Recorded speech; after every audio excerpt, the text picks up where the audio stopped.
قد تتساءلون ما هو الشيء الذي ترونه في هذا الفيديو. مع المغالطات الغذائية التي انتشرت مؤخراً، خصوصاً التي تمجد الوجبات السريعة الغربية، ستكتشف بنفسك أنها تنهك طاقتك وتتعب جسمك، وتدفع مقابل هذا مبالغ مهمة من أموالك. لذلك جئتكم اليوم بوجبة من تراث الأجداد لم يتحدث عنها إلا القليل من الناس، غنيه بالعناصر الغذائية الغنية تفيد جسمك وتوفر أموالك.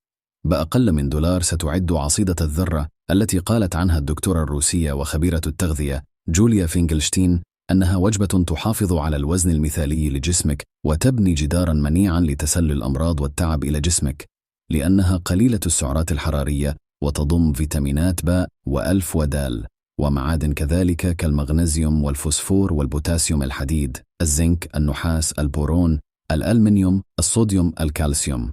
الكبريت خالية من الغلوتين الذي يسبب الحساسية لبعض الأشخاص. تزيل السموم، تلين الجلد، تقوي الأظافر والشعر، تحسن الهضم لأنها غنية بالألياف، تحسن المزاج بفضل حمض التريبتوفان، تقوي الأوعية الدموية والقلب. لاحظ كمية الفوائد لهذا الغذاء البسيط.